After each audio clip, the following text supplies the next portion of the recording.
Comeback ఎలా ఉండాలంటే ఎవరో చెప్తే వచ్చేది, మోటివేషన్ చెప్తే వచ్చేది కాదు. కంబ్యాక్ నీ అంతా నువ్వు రిలీజ్ అయ్యి ఎక్స్పీరియన్స్ అయ్యి అనుభవం పొందిన తర్వాత అప్పుడు నేను ఇది చేయగలను, ఇది చేయాలి, ఇట్లా ఉండాలి అని అనిపిస్తుంది చూడు, అప్పుడు నువ్వు కంబ్యాక్ ఇవ్వడానికి రెడీగా ఉన్నట్టు అర్థం. ఇప్పుడు కంబ్యాక్ మీద 3 పాయింట్స్ మాట్లాడుకుందాం.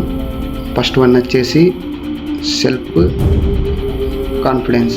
నిన్ను నువ్వు నమ్ముకోవడం. నిన్ను నువ్వు ఎలా నమ్ముకోవాలి? ఎలా అంటే ఫస్ట్ ఆఫ్ ఆల్ నీలో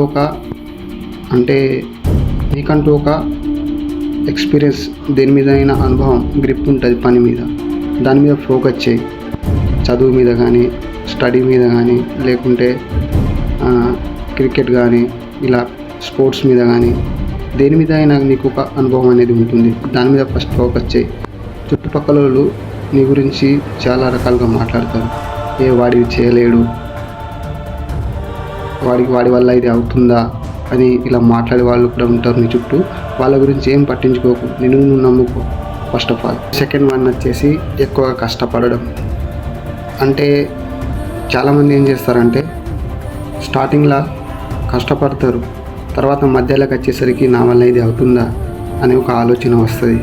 అప్పుడు ఏం చేస్తారంటే వాళ్ళ మైండ్ సెట్ అంటే నేను ఇది ఆపేయాలి, నా వల్ల కాదు అనిపిస్తుంది. అప్పుడు ఏం చేయాలంటే మీరు ఫస్ట్ ఆఫ్ ఆల్ ఫోకస్ చేయండి, మధ్యలో వదిలేకండి. మధ్యలో వదిలేస్తే మీరు ఎటు కాకుండా పోతారు. ఆ పనిని కంప్లీట్ చేయండి, మీరు ట్రై చేస్తూ ఉండండి. డెఫినెట్గా ఏదో ఒక రోజు సక్సెస్ కొడతారు, కంబ్యాక్ ఇస్తారు. నెక్స్ట్ థర్డ్ పాయింట్ వచ్చేసరికి ఎక్కువగా ఆలోచించడం.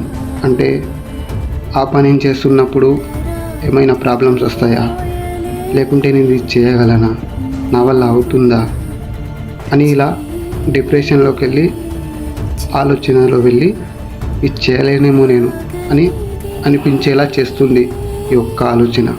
ఫస్ట్ ఆఫ్ ఆల్ మీరు ఆలోచించడం మానేయండి.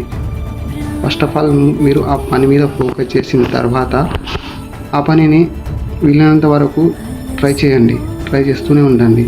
ఏదో ఒక రోజు కంపల్సరీ మీరు కంబ్యాక్ ఇస్తారు, గట్టి కంబ్యాక్ ఇస్తారు.